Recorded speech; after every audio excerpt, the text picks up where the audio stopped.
Hello students, myself Monica Sharma from Image English School, Standard 10th, Subject Hindi, Chapter number 22, भीतरी समृद्धि। भीतरी समृद्धि एक गद्य है और इसके ऑथर है डॉक्टर चंद्रकांत मेहता, जिनका जन्म सन 1939 ईस्वी में हुआ। डॉक्टर चंद्रकांत मेहता। ओके, इस चैप्टर में जीवन जीने की कला बताई गई है कि जीवन जीने के लिए धन आवश्यक है। क्या बताया गया है कि जीवन जीने के लिए धन की आवश्यकता होती है हमें, और वो बहुत आवश्यक है। धन से ऐशो आराम से जीवन जिया जा सकता है और मनचाही चीज़ें पाई जा सकती है, खरीदी जा सकती है और अर्जित की जा सकती है। इसे भौतिक सुख कहा जाता है ना। जब हमारे पास पैसा होता है तो उसे क्या कहा जा सकता है? भौतिक सुख। भौतिक मतलब आर्थिक सुख कहा जाता है। जो पैसा होता है वो आर्थिक है, और पैसे से हम जो अपनी मनचाही चीज़ें, जो कि हमें अपने जीवन निर्वाह करने के लिए जिन चीज़ों की आवश्यकता पड़ती है और हम उन्हें अर्जित कर लेते हैं, उन पैसों से ख़रीद लेते हैं, तो हमको हमारा भौतिक सुख मिल जाता है। तो उसे भौतिक सुख कहा जाता है। और भौतिक सुख की गणना मनुष्य के बाह्य सुखों से की जाती है। मनुष्य का आंतरिक सुख उदारता और त्याग में समाया हुआ है। जब तक किसी व्यक्ति को आंतरिक सुख शांति नहीं मिलती, तब तक उसका जीवन सार्थक नहीं होता।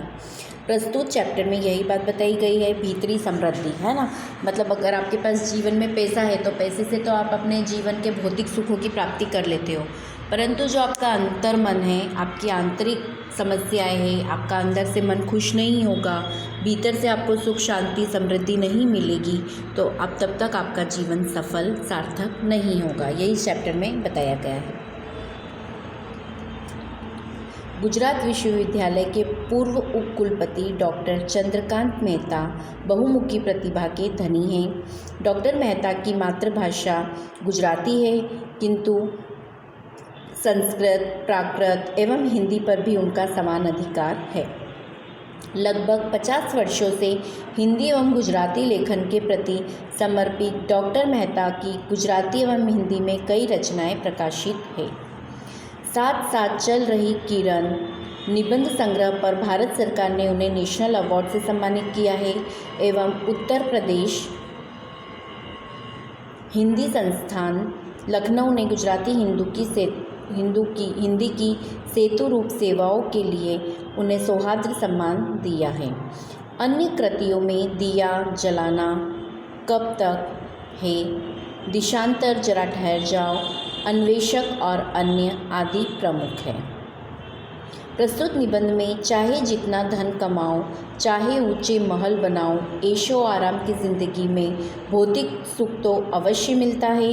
सोने चांदी के गहने आभूषणों से लद जाओ, पर जब तक भीतरी शांति नहीं मिलती, तब तक जीवन व्यर्थ है। सुख पैसे रुपयों से नहीं मिलता। जीवन का सुख उदारता और त्याग में समाया है। इस चैप्टर में क्या बताया है कि भले ही आपके पास कितना ही पैसा हो, है ना, आप उन पैसों से अपने भौतिक सुख सुविधाएं खरीद सकते हो। सोना चांदी, मकान, महल सब खरीद सकते हो पैसों से, है ना। परंतु जब तक आपका भीतर का मन सुख शांति से नहीं रह सकता, तब तक आपका जीवन व्यर्थ है।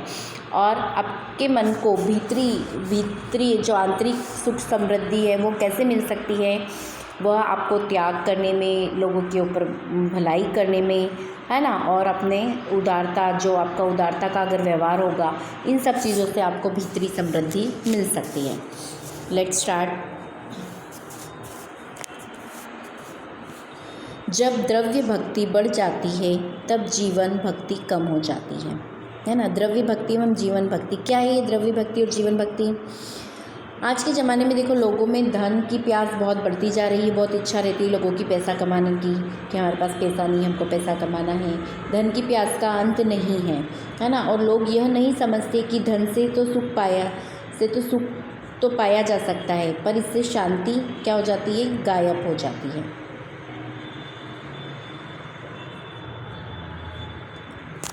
द्रव्य भक्ति मतलब धन दौलत के प्रति आकर्षण, है ना। द्रव्य भक्ति क्या होती है कि धन दौलत के प्रति जो हमारा आकर्षण रहता है, हमारी जो इच्छा होती है, वह द्रव्य भक्ति है। और जीवन भक्ति मतलब जीवन के प्रति हमारी जो श्रद्धा है वह, है ना। तो हमारी द्रव्य भक्ति बढ़ गई है। पैसा कमाने की सबकी इच्छा जब किसी की बढ़ जाती है, जब द्रव्य भक्ति बढ़ जाती है, द्रव्य भक्ति मतलब जब किसी इंसान की पैसा कमाने की भक्ति, पैसे कमाने की इच्छा बढ़ जाती है, तब जीवन भक्ति कम हो जाती है, मतलब उनके जीवन के प्रति उसकी श्रद्धा कम हो जाती है। जब लोग अमीर बनने के कृत्रिम चाव में फंस जाते हैं, तब अंतःकरण की अमीरी की सुगंध खो देते हैं। तृष्णा तो परंपरागत डाकू रानी होती है। तृष्णा मतलब लालच, है ना, वो तो क्या है, परंपरागत डाकू रानी है। जब तृष्णाएँ बढ़ती है तो मनुष्य की नेकी के समाप्त होने में देरी नहीं लगती है ना। जब मनुष्य की तृष्णा मतलब लालसा, जो लालच रहता है वो बढ़ जाता है, तो मनुष्य क्या करता है, अपनी नेकी के कामों को छोड़ देता है। समाप्त होने में उसको देरी नहीं लगती, उसकी जो अच्छाइयाँ होती है वो धीरे धीरे ख़त्म होने लगती है। मनुष्य के लिए जीना कोई मुश्किल काम नहीं है, हाँ, पर पवित्रता पूर्वक जीना अवश्य ही मुश्किल है ना। पवित्रता पूर्वक मतलब सच्चाई के साथ, सफलता के साथ जीना बहुत मुश्किल है। धन सुख का जादूगर भी है और शांति का डकैत भी है। किसको बताया है? सुख का जादूगर और शांति का डकैत सुख को। अभी तक किसी कोई भी दर्जी ऐसा अंगरखा नहीं सिल पाया जिसे पहनकर तृष्णातुर मनुष्य चैन की सांस ले सके, है ना। कहा जाता है कि पोम्पी नगर के खंडरों में खुदाई करते हुए एक नर कंकाल प्राप्त हुआ था।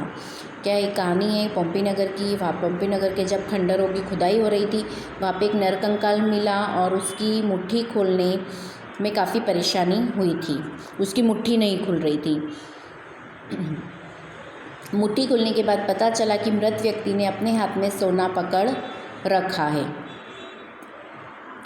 रखा था।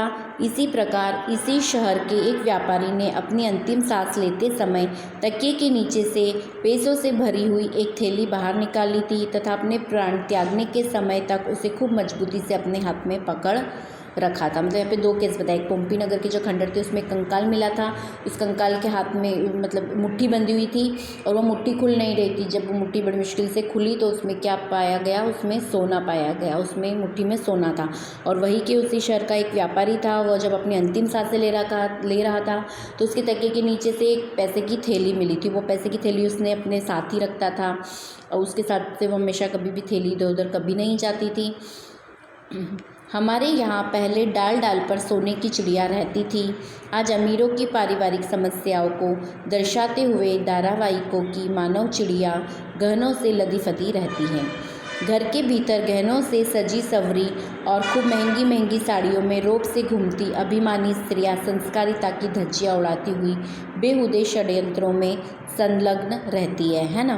पहले तो क्या होता था, पहले अच्छे धार्मिक सीरियल्स आते थे और कुछ सिलेक्टेड सीरियल आते थे, उनसे हमको ज्ञान मिलता था, हमारा ज्ञानोर्जन होता था, है ना, हमको अच्छा ज्ञान प्राप्त होता था।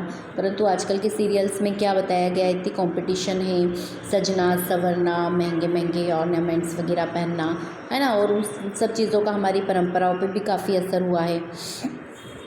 इसमें भारतीयता का तिल मात्र भी दर्शन नहीं होता। दर्शन होता है क्या? नहीं होता है ना। भारतीयता का तो कोई दर्शन ही नहीं होता है ज़रा भी। पहले त्याग द्वारा आनंद की प्राप्ति होती थी। पहले कोई किसी व्यक्ति की भलाई करने में किसी भी चीज़ का कोई त्याग करता था तो उसमें हमको सुख शांति मिलती थी, आनंद मिलता था पहले के लोगों को। पर अब भोगने के बाद फेंक देना मूल मंत्र हो गया है।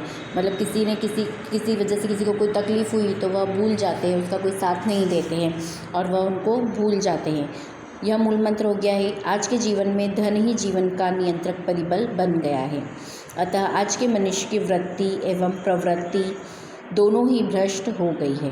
अमीर को और अधिक अमीर बनने की धन की प्यास है, जबकि गरीब को अपना तन ढकने के लिए रुपयों की ज़रूरत है। गरीब स्वयं खून पसीना एक करके धन कमाता है, जबकि अमीर दूसरों को उल्लू बनाकर धन कमाता है। यदि गरीब अपने गहने को संभाल सके तो उसका गहना तो केवल स्वाभिमान ही है ना, क्योंकि गरीब लोगों के पास तो कोई गहना ही नहीं होता, उनका गहना तो उनका खुद का स्वाभिमान ही उनका गहना होता है। जब तक पैसे की खोज नहीं हुई थी तब तक मनुष्य अंदर से अमीर था। एक लेखक के शब्द ध्यान देने योग्य है। वह कहता है,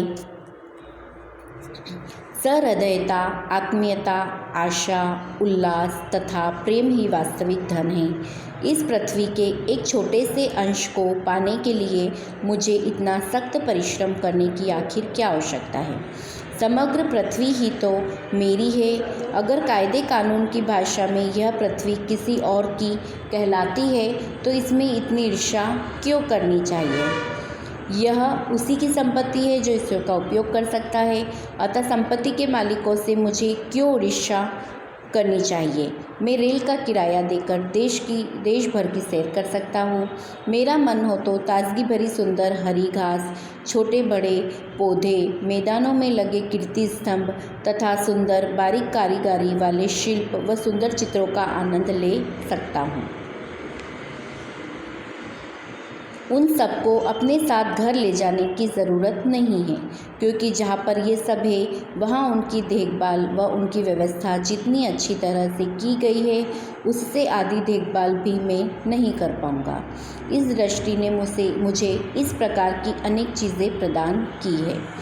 वन में घूमते हुए प्राणी हमारे हैं, नक्षत्र तथा महकते हुए फूल हमारे हैं, समुद्र, हवा, पक्षी तथा वृक्ष भी हमारे हैं। अब हमें दूसरी किसी चीज़ की आवश्यकता नहीं है। इस युग से पहले के सभी युग हमारे लिए काम करके गए हैं, है ना। अभी इस युग में हमको जितनी भी चीज़ें मिली है तो जो हमारे पहले के युग के जो लोग थे वो सब हमारे लिए हमारी इन सब ज़रूरतों को पूरा करके गए हैं। उन्होंने इन सब चीज़ों पे काम किया है, परिश्रम किया है, उनको सफलता मिली है, तभी इन सभी चीज़ों का सुख आज हमको यहाँ पर मिल रहा है। हमें तो केवल अन्न एवं वस्त्र प्राप्त करने की ही आवश्यकता है और ये प्राप्त करना इस धरती पर बहुत आसान है ना। क्योंकि पहले के युग में बहुत तकलीफ़ों का सामना करना पड़ता था। पहले लोगों को पानी, हवा, खान पीन ये सब इजीली नहीं मिल पाता था। बहुत मेहनत करनी पड़ती थी लोगों को इन सब चीज़ों के लिए। पर अभी तो वैज्ञानिक युग है और इतनी तरक्की कर ली है लोगों ने कि हमको अब सब चीज़ें इजीली मिल जाती हैं। हमको सिर्फ अपना तन ढकने के लिए और हमारे खाने के लिए ही हमको पैसा कमाना पड़ता है। बाकी तो सारी प्रकृति की चीज़ें हमको प्रकृति से मिल ही जाती हैं। वाल्मीकि, स्वामी रामतीर्थ, विवेकानंद, दयानंद, अरविंद के पास आखिर कौन सा जमा किया हुआ धन था? फिर भी क्या हम उन्हें गरीब कहने की हिम्मत कर सकें? भाग्य के स्पष्टताओं में जॉन डंकन नामक स्कॉटलैंड के निवासी बुनकर के गरीब पुत्र की अमीरी का एक प्रेरणादायक उदाहरण है। जॉन बिल्कुल अनपढ़, संकुचित दृष्टि का, अशक्त, कुबड़ा तथा आर्थिक दृष्टि से कंगाल परिवार का एक पुत्र था। कौन? जॉन डंकन, है ना। वह क्या था? कुबड़ा मतलब जो किसी की पीठ में कुछ ऐसी बीमारी होती है जिसके कारण उसको झुक के चलना पड़ता है और पीछे पीठ में ऐसा एक कुबड़ जैसा हो जाता है ना, उस ऐसे व्यक्ति को कुबड़ कहते हैं। जॉन बिल्कुल अनपढ़, संकुचित दृष्टि का, अशक्त, संकुचित मतलब छोटी दृष्टि का, एक अशक्त जिसमें शक्ति नहीं थी, कुबड़ा तथा आर्थिक दृष्टि से कंगाल। आर्थिक दृष्टि से कंगाल मतलब पैसों की बहुत उसको कमी थी, आर्थिक स्थिति उसकी अच्छी नहीं थी। वैसे परिवार का एक पुत्र था। जब वह अपने मोहल्ले में से गुजरता था तब बच्चे उसे चिढ़ाते थे, बहुत बार तो पत्थर भी मार दिया करते थे। उसने ढोर चराने का काम शुरू किया तो उसके मालिक ने भी उसके साथ अत्याचार किया। कभी कभी जॉन कपड़ों को निचोड़ते ठंड में कांपते कांपते पूरी रात गुजार देता। एक दिन जॉन की इच्छा हुई कि वह पढ़ाई करना सीखे।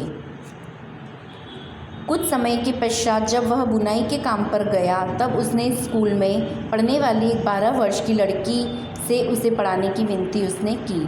16 वर्ष की उम्र में जॉन ने मूल अक्षर सीखने शुरू किए। मूल अक्षर मतलब पढ़ाई की स्टार्टिंग, जो कैरेक्टर होते हैं ना, स्वर, व्यंजन, ABCD, वह उसने कब शुरू किए? 16 साल का जब वो था तब उसने मूल अक्षर पढ़ना शुरू किए। इसके बाद वह जब खूब जल्दी से लिखना पढ़ना सीखता हो गया। पहले से जंगल में इधर उधर भटकने के कारण उसे वनस्पतियों की काफ़ी अच्छी जानकारी थी। उसने वनस्पति शास्त्र का एक ग्रंथ खरीदने के लिए 5 शिलिंग जमा करने के लिए खूब ही जी तोड़ मेहनत से काम किया तथा वनस्पति शास्त्र का गहरा अध्ययन करके उस विषय का वह पंडित बन गया। उसने बहुत पढ़ाई की, बहुत सारे पैसे इकट्ठे किए, पैसे इकट्ठे करके उसने वनस्पति शास्त्र की एक बुक खरीदी और वह बुक को वो पढ़ के वनस्पति शास्त्र का वो क्या बन गया, पंडित बन गया। अब उसे पढ़ाई में इतनी अधिक रुचि हो गई थी कि 80 वर्ष की वृद्धावस्था में भी वह एक पौधे को प्राप्त करने के लिए उसने 12 मील की पैदल यात्रा की थी। कितने साल का था वो? 80 साल का बुढ़ा था। तो उसने एक पौधे को प्राप्त करने के लिए क्या किया, उसने 12 मील की उसने पैदल यात्रा की, वॉकिंग करते हुए गया।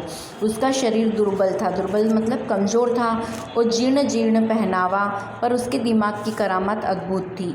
एक बार उसे एक अमीर आदमी मिला।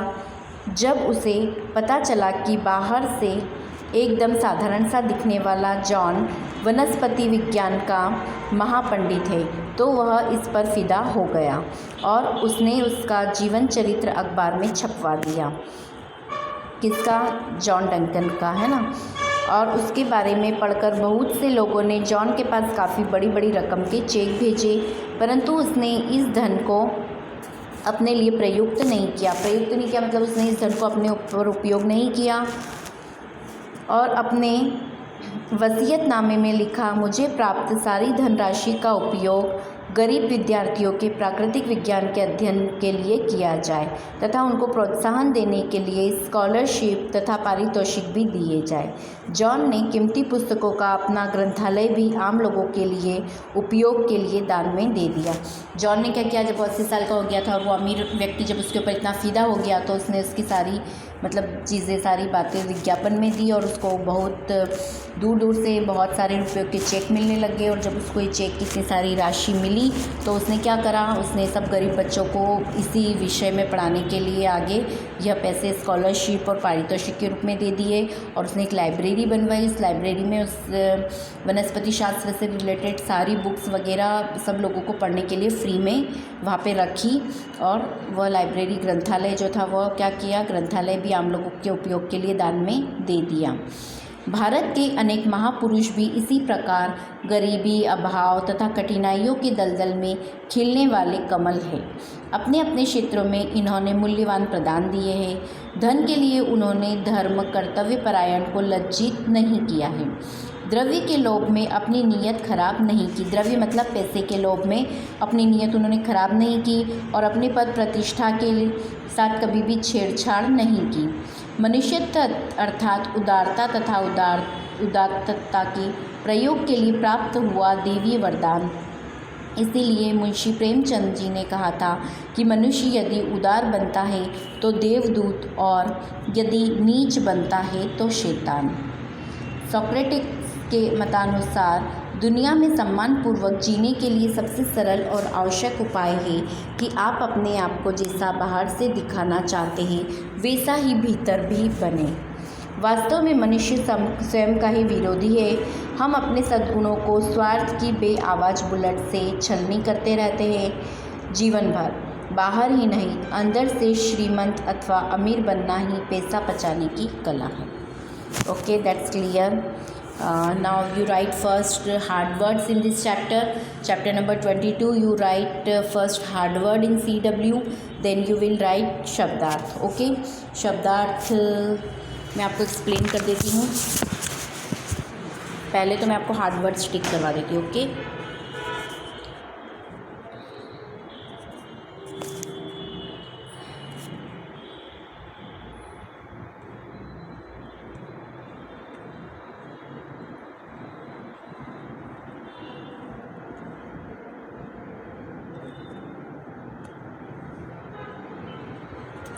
द्रव्य, भक्ति, सुगंध, मनुष्य, समाप्त, मुश्किल, तृष्णातुर, पोम्पीनगर, मुट्ठी, व्यापारी, प्राण, त्याग. पहले लेफ़्ट साइड और फिर राइट साइड की करवाऊंगी. ओके, स्त्रियाँ, दर्शन, मूल मंत्र, नियंत्रक, भ्रष्ट, उल्लू, स्वाभिमान, सहृदयता, आत्मीयता, परिश्रम, सख्त, पृथ्वी,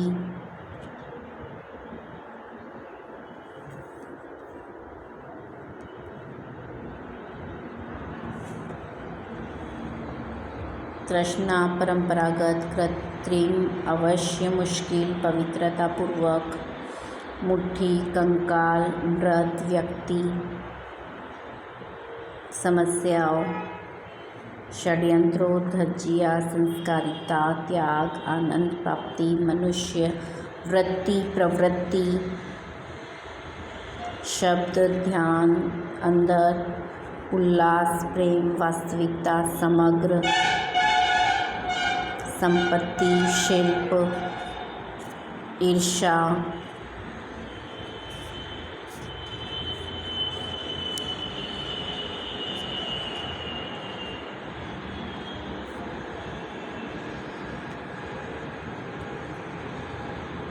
सख्त परिश्रम, संपत्ति, कीर्ति स्तंभ, सुंदर,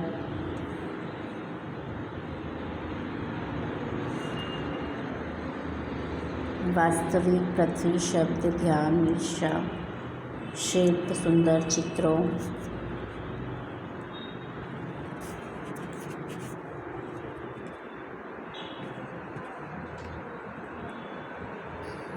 सृष्टि, आवश्यकता, नक्षत्र, अन्न, वस्त्र, अशक्त, आर्थिक दृष्टि, बच्चे, अत्याचार, स्कूल, वनस्पति शास्त्र, ग्रंथ, अद्भुत, चरित्र, प्राप्त,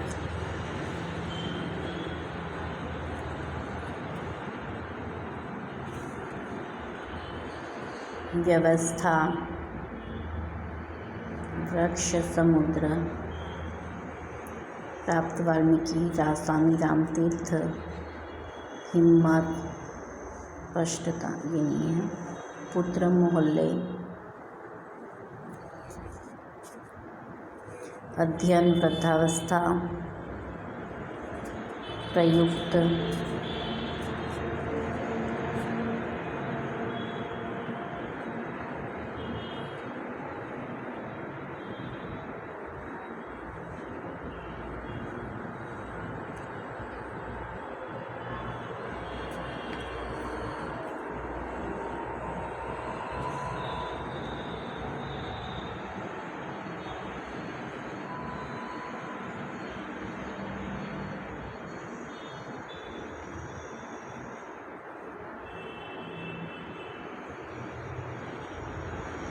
स्वार्थ, श्रीमंत. Complete all hard words in your CW, then you will write Shabdarth meaning. Okay, thank you.